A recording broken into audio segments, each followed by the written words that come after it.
Coup de cœur, coup de gueule, coup de projecteur. Je ne sais pas si vous vous souvenez de ce président de la Fédération française de foot espagnol. On en avait beaucoup parlé, évidemment, en Espagne, en France, partout dans le monde, qui avait embrassé sans consentement de force la capitaine espagnole lors de la dernière Coupe du Monde de foot. Oui. Et là, il y a son procès qui commence.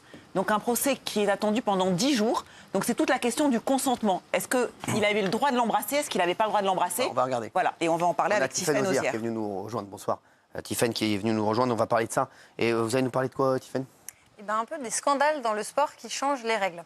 Très bien, on va revoir l'image. Merci, ça vous dérange pas, regardez. Ah, c'est beau ces images.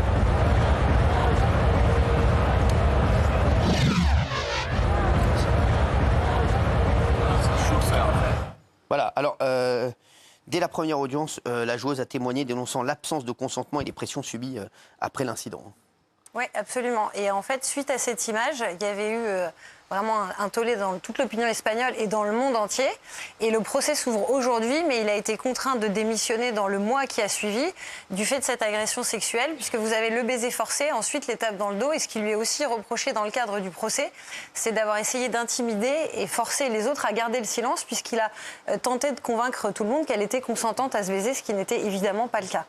Et en fait, à travers cette affaire, ce que ça montre, c'est que dans le droit du sport, il y a un certain nombre de scandales qui ont amené à changer à la fois la gouvernance des institutions, puisque là, vous voyez, il a dû quitter ses fonctions, ou qui peuvent amener à créer de nouvelles règles de droit ou de nouvelles pratiques.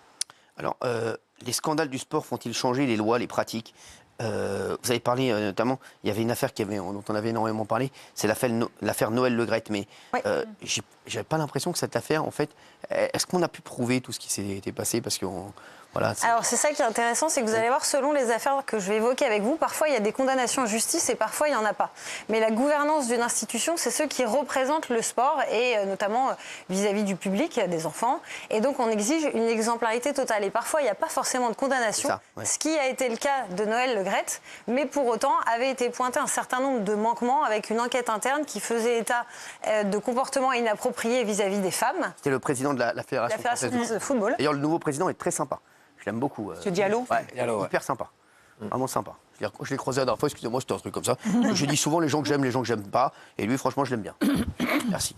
Et donc Noël Le Graët avait été contraint de démissionner, même s'il n'y a pas eu effectivement par la suite de condamnation en justice. À l'inverse, vous aviez eu Bernard Laporte, fédération de rugby, qui lui effectivement a démissionné. Et on voit bien, il y avait un process sur une problématique de condamnation et le comité éthique de la fédération de rugby lui a demandé de quitter ses fonctions, ce qu'il a. Alors que cependant, si je peux dire, le 6 novembre 2024, la Cour de cassation a mis hors de cause Bernard Laporte. Oui. Voilà, je voulais le dire parce que c'est un ami. Si ça n'avait pas été un ami, j'aurais rien dit. Mais je vais vous dire, mais pas vous montrer mes méthodes. Comme ça, vous êtes au courant. C'est important. Voilà. Ce que ça montre, c'est qu'effectivement, vous pouvez ne pas avoir de condamnation, mais comme on demande une certaine exemplarité à partir du moment où l'image publique est atteinte, et il y en a un d'ailleurs qui a agi contre l'État pour ça, c'est la Fédération française de patinage artistique. Ah oui. Donc vous aviez la patineuse Sarah Abitbol qui a dénoncé avoir été victime de viols et d'agressions sexuelles entre 15 et 17 ans par son entraîneur, Gilles Bélier. Elle a indiqué que la fédération avait connaissance de ce qui se passait. Et la ministre des Sports de l'époque, Madame Maracineanu, a demandé la démission du président de la fédération en disant « Le silence est institutionnalisé, vous saviez, vous n'avez rien fait. Et donc je demande votre démission ». Il a démissionné. Et derrière, il a demandé une condamnation de l'État à 5 000 € de préjudice moral en dommages et intérêts, parce qu'il a indiqué, du fait de la prise de position de la ministre des Sports, la fédération de patinage m'a licencié, mais elle n'a pas pu avoir un avis éclairé sur le sujet. Alors, surtout, les scandales imposent de nouvelles obligations en droit du sport. Moi, je me rappelle parce que il y avait l'affaire Lance Armstrong, parce qu'il avait été, il a gagné combien de fois le Tour de France? 5 fois, lui? 7 fois. Et ils lui ont enlevé tous ses titres, en fait. Et alors, est-ce que vous savez que les titres n'ont jamais été réattribués? Oui. Donc, sur les années correspondantes, il n'y a pas de vainqueur. Deuxième n'a pas gagné. Parce qu'il y a un doute sur les autres aussi. Voilà. Ah ouais. J'ai pas dit. Mais en tout cas, ce que ça a amené, l'affaire Festina et l'affaire Lance Armstrong, effectivement, ça a créé des nouvelles règles. En l'occurrence, des sanctions accrues en matière de dopage et des pouvoirs plus grands à l'autorité française de lutte contre le dopage pour enquêter. Et après, là où vous avez beaucoup de nouvelles règles, c'est dans le domaine du foot, le racisme dans le foot. Ouais. où on a eu l'habitude d'entendre des questions d'invectives, de cris de singe ou autres dans les stades. Alors ça a amené à deux choses, que la Fédération internationale impose des sanctions beaucoup plus fortes, et notamment ça peut aller maintenant jusqu'à ce que, dans l'idée qu'un club puisse perdre un match si jamais il n'y a pas de réaction, et la mise en place d'un protocole. Alors je ne sais pas si vous savez, si je fais ça, ce que ça signifie. Le match est arrêté. Le match Faites ça. s'arrête tout de suite. Je fais ça. Vous pouvez pas nous blairer?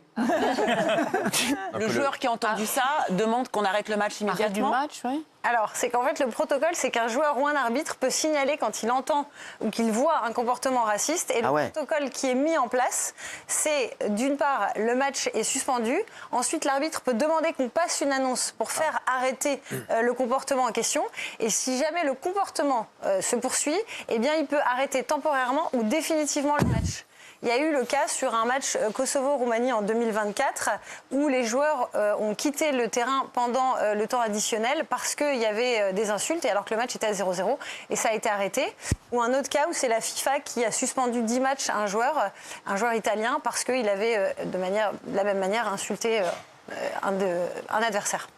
Est-ce que statistiquement, ce genre d'initiative aide à diminuer le nombre de comportements racistes, homophobes? Parce que je me dis, sur un stade de 80 000 personnes, il suffit d'un con pour dire une insulte, En etc. Angleterre, ça a fonctionné. Hein. Et pour arrêter un match, si un mec qui a envie, d'arrêter un match, il crie une insulte qu'il y a raciste, débat. homophobe, est-ce que ça diminue réellement les incidents de ce type ou pas? Alors, la réponse, c'est que si un club risque de perdre un match vu les enjeux financiers, il y a une espèce d'autodiscipline qui se met en place avec les supporters pour éviter de se retrouver dans cette situation-là. Y a-t-il d'autres affaires en cours Oui, et puis peut-être avant ça, une qu'on n'a pas montrée aussi, c'est que... Exactement. C'est pas le pentathlon au JO de Tokyo, ça? Tout à fait. C'est pour dire qu'en fait, les scandales dans le sport font changer les règles ou les pratiques. J'ai rien fait. Est-ce que vous savez la différence entre ce qu'on appelle le droit dur et le droit souple?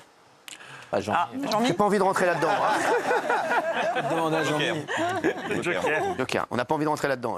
Alors, le droit dur, c'est toutes les obligations qui vous sont imposées par les codes, auxquelles on ne peut pas se soustraire. Le droit souple, c'est des conseils, des bonnes pratiques. Ça va être par exemple les chartes éthiques, les chartes informatiques, les codes de gouvernance. Mais ça n'a pas une obligation. Mais en règle générale, ça infuse et ça permet de changer les pratiques. Et en sport, vous avez eu au JO de Tokyo, notamment un scandale avec cette athlète allemande au pentathlon qui était en passe d'obtenir la médaille d'or. C'est pas Annika Schleu? Si, tout à fait.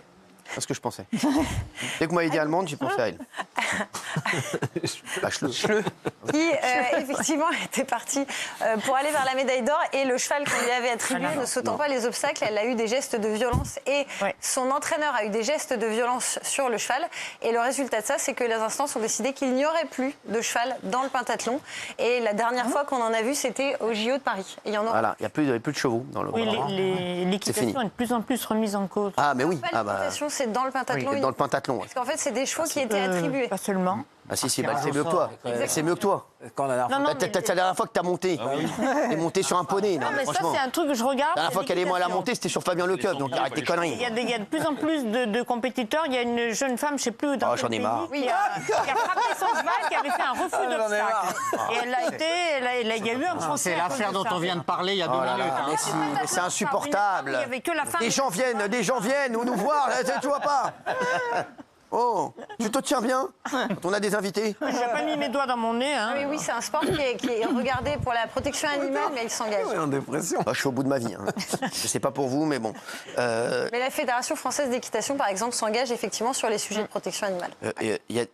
Pour finir, est-ce qu'il y a d'autres affaires en cours? Oui, il y a un article notamment qui était sorti et qui a pointé les difficultés d'un certain nombre de présidents de fédérations. Ça va quand même loin, hein, l'équitation, le tennis. Il y avait aussi le judo, en disant qu'ils ont été entendus en commission parlementaire et on leur a reproché il y a eu 6 signalements de parjure et notamment qu'il y avait des manquements institutionnalisés sur la protection des mineurs vis-à-vis des agressions sexuelles, les malversations et les problèmes de gouvernance. Excusez-la. Pardon.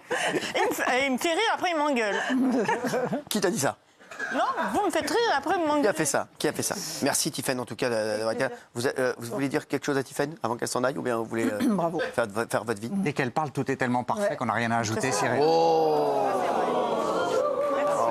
Alors, Tiffaine, Merci. si ça peut vous intéresser, il a des bons plans immobiliers au Sénégal. 12 000 € le mètre carré. Si vous voulez aller voir avec lui, n'hésitez pas. On en Merci parlera. Wilfried Nozières d'avoir été avec nous. On se retrouve la semaine prochaine. Allez, on se retrouve dans un instant pour les 5 images du jour. À tout de suite.